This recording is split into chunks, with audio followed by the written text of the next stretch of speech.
ॐ सहनाववतु सहनौ भुनक्तु सह वीर्यं करवावहै तेजस्विनावधीतमस्तु मा विद्विषावहै। ॐ शान्ति शान्ति शान्तिः। हरि ओम। श्री गुरुभ्यो नमः। हरि ओम। Hari Om to all. Welcome to today's session of Daily Satsang. We are studying Sadhana Panchakam to aid and assist in our Satsang. We deliberated on second verse, 9th and 10th Sopan yesterday. So we left at a junction where Anilji had a query. So I just want to check whether that has been answered or still remains to be answered. No, it is very well answered. Very clear. ठीक है जी. So we can go ahead. Any questions or any thoughts by anybody over yesterday's चिंतन? चलिए. तो नहीं, मुझे तो दोनों बातें अच्छी लगी, जो हरजीत ने भी कहा और जो आपने भी कहा. जी हाँ. मैंने सुबह को सुना भी था, तो इट इज परफेक्टली फाइन. जी हाँ, ठीक है जी. तो आगे चलते हैं. हमने कल पढ़ा था संग सत्सु विधीयताम भगवतो भक्ति दृढ़ा अधीयताम. Next is शांत्यादि परिचीयताम दृढ़तरम कर्माशु समतज्यताम. सो भगवान भाष्यकार शंकराचार्य जी कह रहे हैं कि जब आपने एक बार उस स्टेज पर आ गए, जब आपने घर को त्याग दिया, तो संतों का संग करें और सब कुछ भक्ति पूर्वक भगवान की शरण में जाएं, उन्हीं में स्थापित हो जाएं. तो ये बहुत सुंदर है. गीता का 12th चैप्टर भक्ति योग से भरा हुआ है और बहुत छोटा चैप्टर है. और मैं कहूँगा कि आप सब लोग अगर पढ़ें तो maybe next time we can talk about it. और I personally feel one can learn a lot about samarpan. और बहुत सारे वर्सेस हैं गीता के 8th चैप्टर में भी, 11th चैप्टर में भी. इनफैक्ट जो भी चैप्टर उठाएं उसमें किस प्रकार से आप भगवान को समर्पण करके और किस प्रकार से आप उनमें स्थापित हो सकते हैं, उसका अच्छा वर्णन किया हुआ है. तो हमने बेसिकली इसके अंदर दो चीज़ें हैं. या तो आप ज्ञान से करेंगे या आप भाव से करेंगे. तो ज्ञान से करेंगे तो आप निराकार की तरफ चलेंगे और भाव से करेंगे तो साकार रूप से चलेंगे. तो कोई से भी आप रूप से चलें, साकार से या निराकार से, पहुँचेंगे वहीं और स्थापित भी वहीं होंगे. बाबा की जो कहा था बाबा ने, वो मैंने आपको शायद लास्ट टाइम बताया था. वो ये कहते थे कि ये जो 18वें चैप्टर में 55th वर्स है, उसमें भक्तियाँ जो है तीसरी विभक्ति में. सॉरी अरुण जी, आपकी वॉइस मेरे ही ब्रेक कर रही है या सबके लिए? मुझे लगता है आपके लिए. राहुल जी, क्या मेरी ब्रेक कर रही है? जी. अच्छा, तो इसका समाधान. आप ठीक है अरुण जी, आप ठीक है. Let's continue. अच्छा, अगर ब्रेक करे तो बता दीजिएगा, क्योंकि फिर then I will put it on hotspot. Maybe there is some problem with the internet. तो बाबा ने कहा है कि ये जो भक्तिया शब्द आया है 55th वर्स में 18th चैप्टर में, ये थर्ड विभक्ति है, तीसरी विभक्ति, जो करण इंस्ट्रूमेंट के रूप में है, करण, विच मीन्स एज एन उपासना. सो आप उसमें भगवान की उपासना करें. और ये उपासना तब तक है जब तक आप का भेदभाव बना हुआ है. जब आप अभेद भाव में बैठ जाएंगे तो फिर उसके बाद तादात्म्य हो जाता है. और ये उद्देश्य है इसका. इसके बाद हम चलते हैं शांति आदि परिचयताम। तो इसके ऊपर भी कुछ चर्चा हुई थी 2-1 दिन पहले। अब ये सडनली भगवान की उपासना आराधना करते हुए ये शांति आदि कैसे पहुंच गए। शांति आदि क्षमा दमा षट संपत्ति। तो इससे ये लगाया जा सकता है कि भाष्यकार ये कह रहे हैं, अगर आप अभी तक भी नहीं सक्सेसफुल हुए अपने साध्य तक पहुंचने में, तो इसका मतलब भी आपकी जो है पीछे की साधना वो अभी अधूरी है। तो ये संकेत आता है कि आप क्षमा दमा पूरी करिए। अगर आप अभी तक नहीं पहुंच पाए, जो आपको 10 सोपान उन्होंने 10 स्टेप्स बता दिए, और क्षमा दमा हमने डिस्कस करा था, वो षट संपत्ति है, जहाँ control of mind, control of senses, getting above राग द्वेष, तितिक्षा, बीइंग पेशेंट, एक्सेप्टिंग एवरीथिंग, समाधान एंड श्रद्धा, चित्त एकाग्रता बीइंग समाधान, जहाँ आपको गोल बड़ा क्लियर हो और उसको परस्यूट में आप चल रहे हों। और अगर गोल क्लियर है और उसकी परस्यूट में है, समाधान में, तो आपको कोई सी भी सेक्रीफाइस, कोई सा भी तप, कोई भी गिव अप करने में परेशानी नहीं होनी चाहिए, क्योंकि आपका गोल तभी आएगा, ये आपको क्लैरिटी आ जाएगी।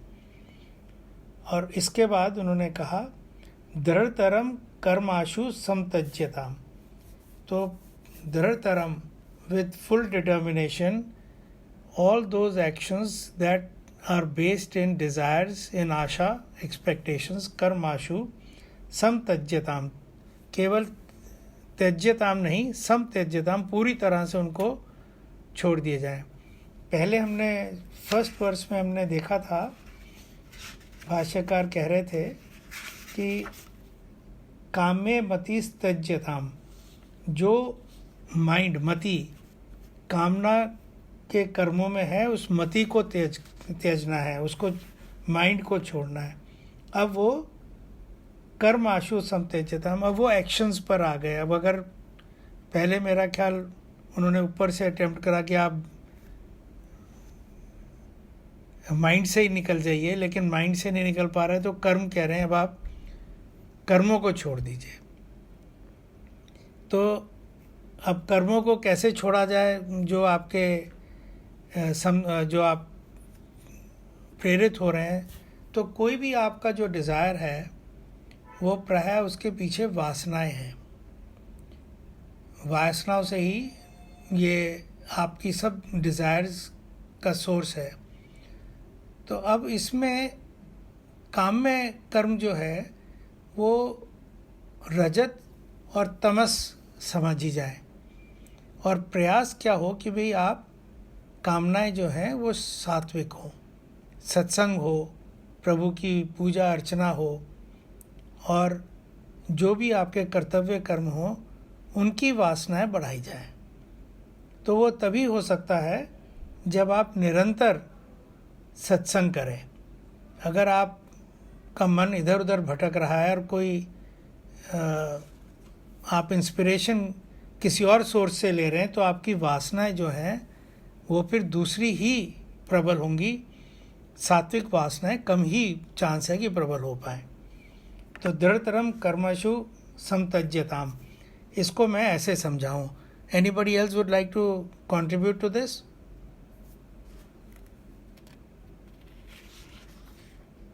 जो गुरु जी ने उसमें लिखा है, जी हाँ, मैंने जब पढ़ा था, जी हाँ, अभी तो मैंने नहीं पढ़ा लेकिन कुछ दिन पहले पढ़ा था कि जो डिजायर्स है nip them in the bud itself. जी हाँ, गुरु जी ने ये बात कही है। जी हाँ, जैसे ही वासना होती है, अगर हम उसको शुरू में किसी भी प्रॉब्लम को सॉल्व करना है तो we should solve it in the beginning. जी हाँ, गुरु जी का ये फ्रेज मुझे याद है। हाँ। So this signifies lot of awareness, और मैं सोचता हूँ ये अवेयरनेस तभी आ सकती है जब आप सत्संग में पूर्ण रूप से इन्वॉल्व हो, और जब आप इनफैक्ट ये जो अवेयरनेस है कि ये डिज़ायर प्रॉम्प्टेड है, वासना प्रॉम्प्टेड है, राजसिक है, तामसिक है, ये भी तभी आपको अवेयरनेस आएगी जब आप सात्विक वासनाएं डेवलप कर लें। अगर आपकी वासना सात्विक नहीं है तो शायद आपको पता भी नहीं चलेगा ये आप जो है राजसिक और तामसिक वासनाओं में उलझे हुए हैं। तो निपिंग इन द बट के लिए तो और भी ज़्यादा स्ट्रॉन्ग वृत्ति चाहिए कि आपने इसमें कदम रखना ही नहीं है। तो that will come with lot of abhyas and lot of determination. But I agree, ये इसमें जो संकेत है वो ऐसे ही है कि आप इसको बिल्कुल शुरू में ही बढ़ने ही मत दो। और जितनी भी ये वासनाओं में जितनी भी हम डिज़ायर्स को बढ़ने देते हैं फिर वो और दृढ़ वासना ही बनाती हैं। एनीथिंग एल्स राहुल जी, हरजीत जी?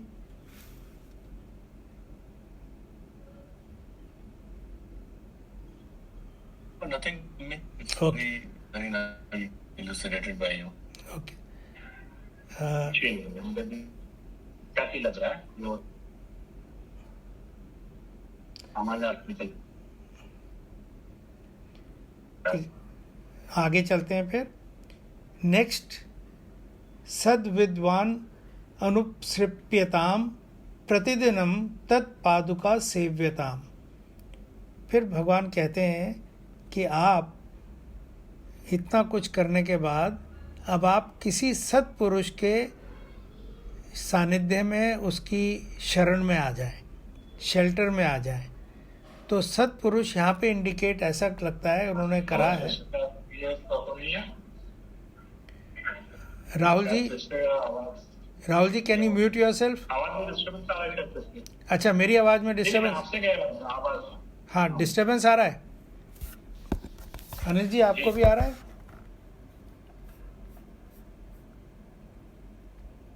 बीच में आया था, ठीक हो गई। ठीक है अभी? ओके, अभी तो ठीक है। Okay, so I think from tomorrow I will put it on hotspot only. अभी तो टाइम लग जाएगा। सो आई वाज सेइंग दैट सद्विद्वान अनुपसृप्यताम, इसका ये समझना चाहिए यहाँ पर किसी सद्गुरु की शरण में जाने के लिए ऐसा संकेत करा है।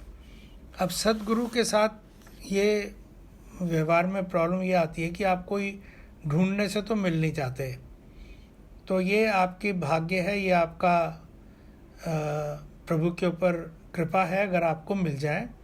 अदरवाइज़ गुरु जी ने अपने स्वामी तेजोमयानंद जी ने ऐसा संकेत करा है कि जो स्क्रिप्चर्स और जो आचार्यगण इंडिकेट करें वो फॉलो करना ही गुरु की शरण में जाना है।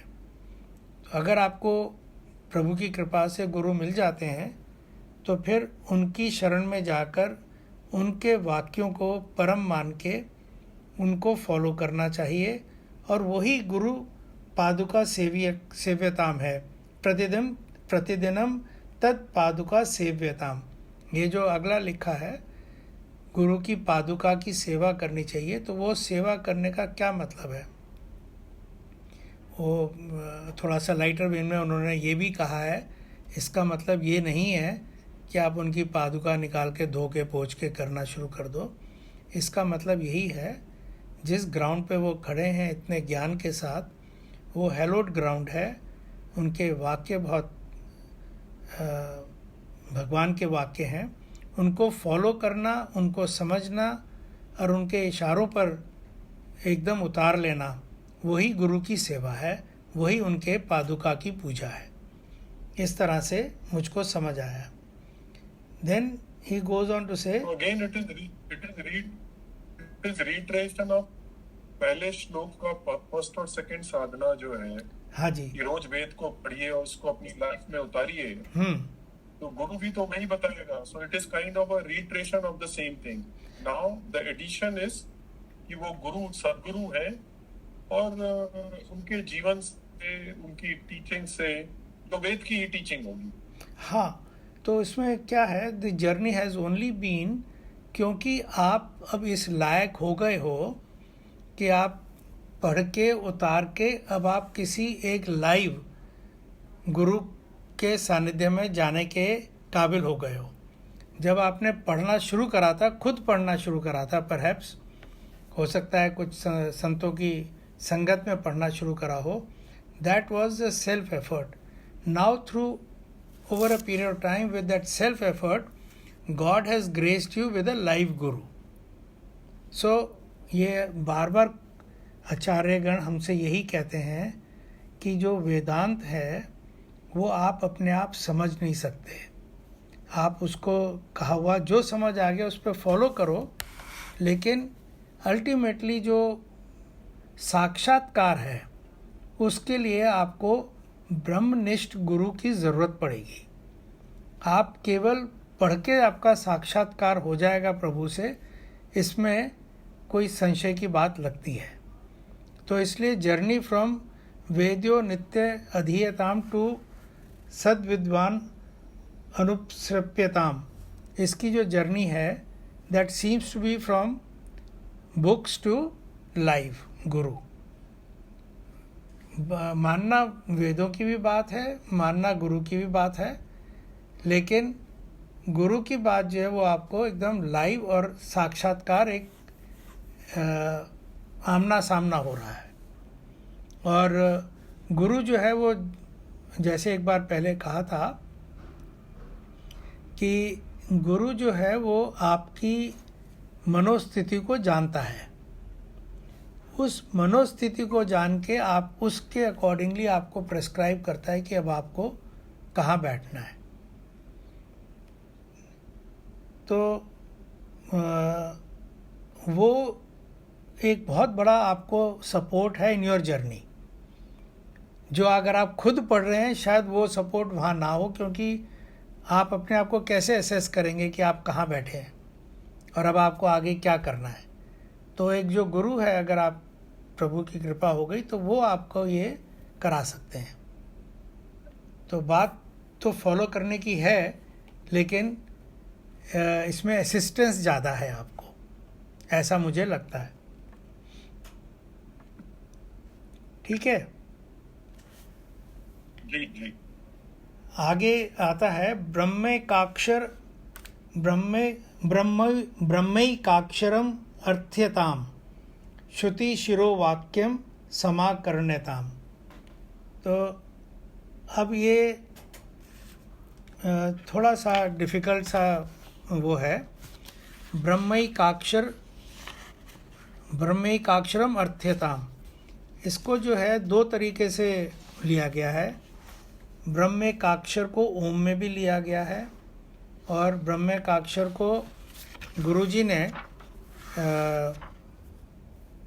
गुरु सेवा भी शायद ली है. अनिल जी आपने पढ़ा होगा. उन्होंने ये कहा है कि गुरु को रिक्वेस्ट करिए कि ब्रह्म विद्या दे. ठीक है ना. तो और उसके बाद जो है गुरु जी ये कह रहे हैं कि enquire about meditate on and worship Om. हाँ, तो ये ऑल्टरनेटली है. एक तो ये कि वो गुरु से मांगे कि भाई आप हमें वो दीजिए, शिक्षा दीजिए, जो आपको आपका अधिकार बनता है जब आप सेवा पूर्णता से करें और गुरु आपसे खुश हो. अगर आपकी सेवा में करिए तो कमी है तो शायद गुरु ना दें आपको ये शिक्षा. तो एक तो ये इसका बनता है. दूसरा, ओम जो है वो निर्गुण निराकार का प्रतीक है. जिस प्रकार से आपका शालिग्राम भगवान विष्णु का प्रतीक है, शिवलिंग जो है भगवान शिव का प्रतीक है, इस तरह ओंकार निर्गुण निराकार का प्रतीक है. तो वो खुद नहीं है, लेकिन संकेत वहाँ करता है, ले वहाँ जाता है. It symbolizes that. तो आप ओम का साधना करें. ओम की साधना के बारे में और चर्चा भी करेंगे. ये मांडुक्य उपनिषद में ओम की साधना का ही विवरण है. Om, what does it stand for and how to meditate. But साथ में मैं ये भी कहूँगा कि जो हमारे आचार्य गण हैं वो ये भी कहते हैं कि ओम की जो साधना है वो सन्यासी लोगों के लिए ही है। जो सन्यासी नहीं है उनको ओम के साथ कोई मंत्र जप साथ में करना चाहिए, जो भी उनके गुरु दें या कोई और आप लें। तो केवल ओम की जो आराधना है वो सन्यासी के लिए कही गई है, नॉट फॉर एवरीबडी। ये मैं पहले ही इसको आप लोगों को शेयर कर रहा हूँ कि आप इसमें बैठने से पहले किसी संत महात्मा से अनुमति लेकर ही बैठें इसमें, अदरवाइज इसको कोई मंत्र के साथ जोड़कर करें, ऐसा हिदायत है। और श्रुति शिरो वाक्यम समाकर्ण्यताम। अब ये श्रुति शिरो वाक्यम, श्रुति क्या है? आपके वेदास हैं, आपके उपनिषद हैं। श्रुति शिरो, जो the head of Vedas is your Upanishad. तो उपनिषद के जो वाक्य हैं वो महावाक्य जो हैं, तत्त्वमसि, अहम ब्रह्मास्मि, इनके ऊपर जो है पूरी तरह से समझना और इनमें बैठना, उसकी संकेत दिया है भगवान ने यहाँ पर। और ये लॉजिकल भी है, जब आपने इतनी साधना कर ली है, गुरु के सानिध्य भी आ गए हैं, घर भी छोड़ दिया है, तो अब क्या रह गया है? अहम ब्रह्मास्मि, which is the essence of all Vedanta. तो आज जो है यहाँ पर हम विराम लेते हैं। कोई क्वेश्चंस हैं, कोई डिस्कशन पॉइंट्स हैं? Otherwise will do a 2-3 minute meditation of being with ourselves, how we can extract ourselves from the world and just be with ourselves। जो एक प्रयास है कि भी हम अपने में बैठें। But any questions, we'll first take that up।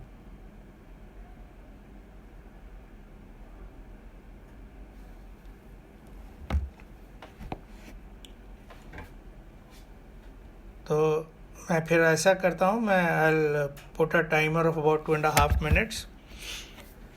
I'll chant Om and then thereafter I will do the concluding prayer। इस 2.5 minutes में let us see if we can be totally immersed in ourselves without any thought of any kind।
पूर्णमद पूर्णमिदं पूर्णात् पूर्णमुदच्यते पूर्णस्य पूर्णमादाय पूर्णमेवावशिष्यते।